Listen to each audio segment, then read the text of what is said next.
Philippe, merci d'applaudir avec chaleur con calor Mathieu Play.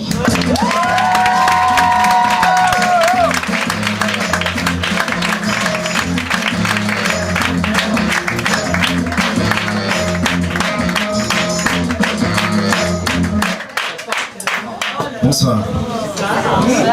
Alors je m'appelle Mathieu et j'ai hyper peur du trou de mémoire, donc au moment où je vais en avoir un, fatalement, je vais demander à quelqu'un de me raconter la dernière honte qu'il a vécue, puisque c'est le sujet que je vais aborder. Donc si je le dis, vous savez que j'ai un trou de mémoire et réfléchissez à ce que je vais prendre quelqu'un au hasard à ce moment-là.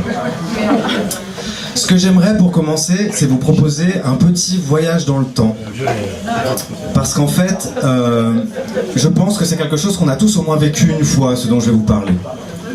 Généralement, c'est quelque chose qui se passe la veille d'une rentrée des classes. Mettons la rentrée des classes de 6e, parce que là, ça marche. C'est-à-dire que t'es là, t'es stressé, t'as préparé ton cartable, tu vérifies pour la 20e fois qu'il y a tout à l'intérieur, jamais plus tu prépareras ton cartable de cette manière. Hein. T'as aussi une petite tenue qui t'attend, pliée sur le dossier de la chaise, pour le lendemain quand tu vas te réveiller, mais pour se réveiller, il faut s'endormir. Et pour le coup, ça s'annonce compliqué, mais quand enfin t'arrives à trouver le sommeil, qu'est-ce qui se passe? Tu rêves que tu vas à l'école. Et là, les gens commencent à te regarder bizarrement. Puis il y en a même qui ont un petit sourire en coin. Il y en a même qui commencent franchement à rigoler. Et puis il y a ceux aussi qui commencent à te montrer du doigt. Qu'est-ce que vous avez à me montrer du doigt? C'est pas possible ça. Puis tu suis la direction des doigts. Et tu baisses le regard. Et puis tu t'aperçois que... Oh mon Dieu! Oh mon Dieu! Tu as oublié de mettre ton pantalon. Et moi, il n'y a pas si longtemps que ça, j'étais la veille de commencer un nouveau boulot. Du coup, j'ai eu du mal à m'endormir. Du coup, quand je suis enfin arrivé à m'endormir, j'ai rêvé que j'allais au travail. Mais fort de mes expériences passées, j'ai décidé de vérifier d'abord si j'avais mis mon futal. C'est bon, je l'ai, je risque rien. Mais je n'étais pas au bout de mes surprises, oh non. Car en pénétrant dans la salle de coordination, je me suis très vite aperçu que tout le monde était... Oh mais merde! Oh, tout le monde était... en slip. Et comment ils se sont tous foutus de ma gueule, les bâtards. Bon, tout ça pour vous dire, en fait, c'est comme ça que j'ai réalisé que la honte était quand même un sentiment qui était lié à l'habitude, aux mœurs, aux coutumes. Et que par définition, c'était donc un sentiment qui était une création humaine. Je dis ça parce que si la honte était un sentiment naturel, il me semble que les chats commenceraient par se cacher pour se lécher le cul, et que les chiens se jetteraient moins facilement sur le premier tibia venu. Mais plus que la honte, c'est la peur d'avoir honte qui nous pousse à l'autocensure. Je sais pas si on se rend bien compte de tout ce qu'on s'empêche de faire à cause de ça, mais moi je trouve ça grotesque. Une période de la vie qui illustre parfaitement ce que je suis en train de dire, évidemment, c'est l'adolescence. Parce que quand on est adolescent, la vie se résume à un seul projet. Ne pas se taper la honte. Bonjour, bienvenue à votre nouveau jeu de culture générale qui s'appelle Trop la honte, trop la classe. Et mon nouveau candidat se prénomme Kylian. Bonsoir Kylian. Salut. Alors Kylian, je te rappelle les règles du jeu, je te donne une situation et tu me dis si c'est trop la honte ou trop la classe. Et c'est parti. On commence avec un lycéen qui n'a pas de vêtements de marque. Trop la honte. Bien joué.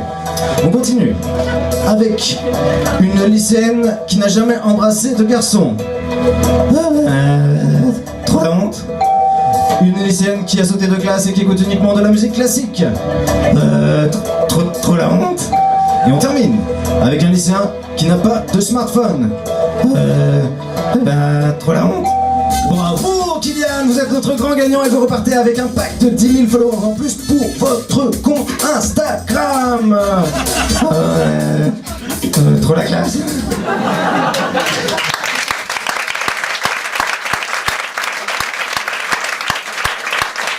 Et malgré tout ça, une fois devenu adulte, bah, on se rend bien compte que toutes ces précautions n'ont servi à rien, hein. Enfin, pas à éviter d'avoir honte en tout cas. Enfin, je vous invite à vous remémorer la tête que vous aviez quand vous étiez ado, ou la tête que vous avez si vous êtes ado, et vous vous rendrez bien compte que si le ridicule tuait, on serait tous déjà morts, et plusieurs fois en plus. Mais au lieu de ça, qu'est-ce qu'on fait? Eh ben, on se pardonne.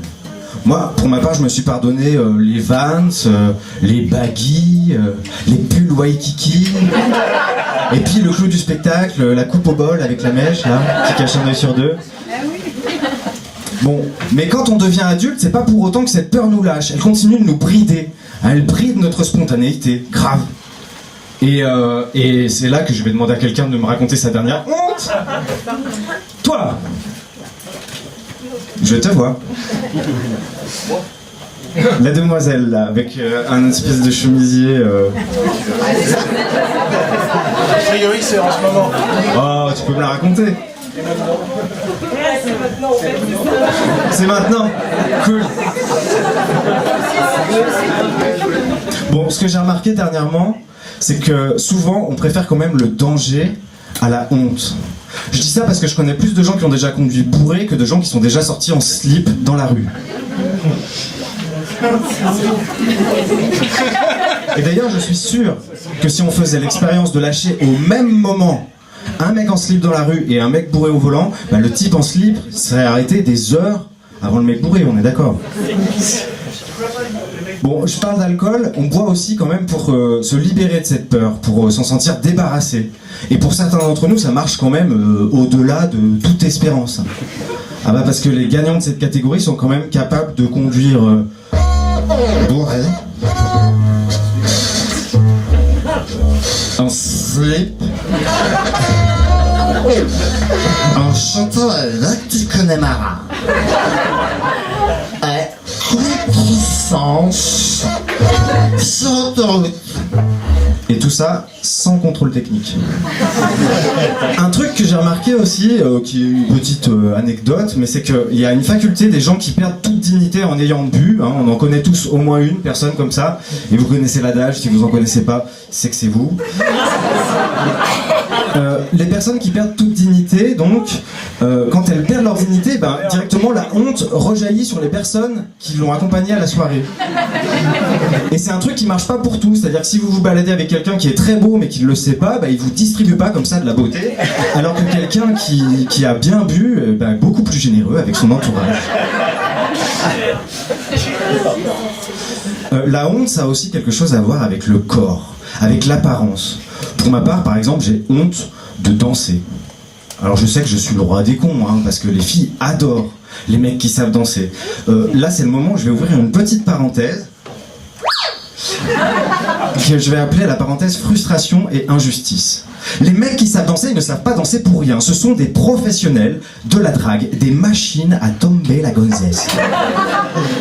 Et donc du coup, vu que danser et draguer c'est leur quotidien, et ben, au bout d'un moment ils se moquent bien de savoir qui danse au bout de leurs bras. Et moi je trouve ça hyper injuste. Ça me ramène directement dans la cour du collège, quand c'était les gros bourrins qui étaient les rois du pétrole. J'ai jamais compris pourquoi ça marchait pour eux. Vous allez me dire que c'est de la jalousie.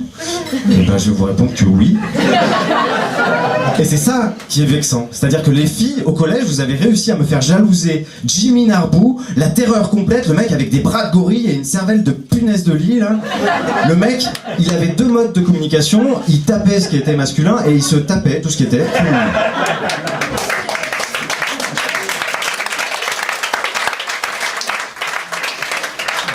J'en reviens à la danse. Nous, les coincés du cul, comme on n'a jamais appris à danser, les rares fois où on ose le faire, on peut que se rappeler très rapidement pourquoi on ne l'a pas fait les autres fois. Bon, trêve de bavardage, je vais vous montrer ce que ça donne. Ça me demande beaucoup de courage.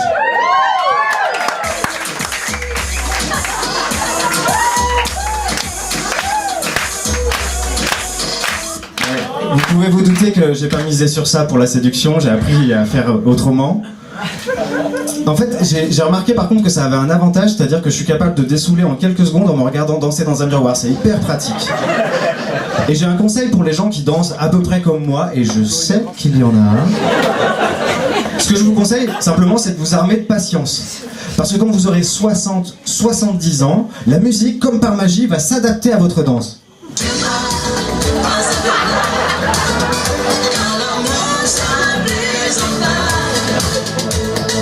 Bon, avoir honte, c'est ne pas assumer.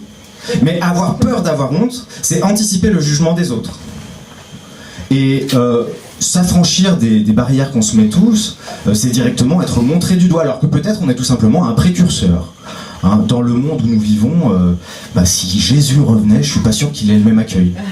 Hein, je pense même que c'est les plus intégristes de ses fidèles qui appelleraient directement les flics pour dire qu'un baba cool, illuminé, complètement crado, avec pour tout vêtement une couche recyclable, essaye de lui faire croire qu'il est le fils de Dieu. Bon, détrompez-vous, je rêve pas d'un monde où tout le monde se balade en slip, quoique.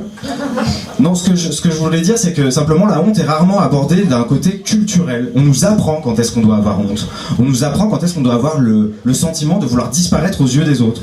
Au début, on était tous pareils. Hein. On était tout petits, on était là, on rigolait dans notre bain, en jouant avec notre caca. Et puis là, il y a un mec qui est arrivé qui a dit non, ça se fait pas, ça, c'est dégueulasse. Ben ça, c'est la pierre angulaire de toutes les hontes qui vont s'accumuler ensuite.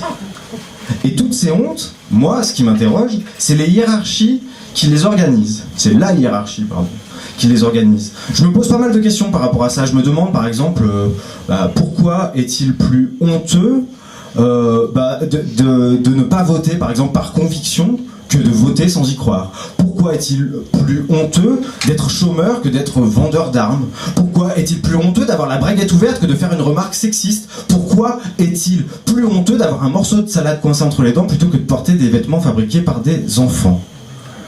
Quand je pense à tout ça, je flippe. Je flippe des to be free, même.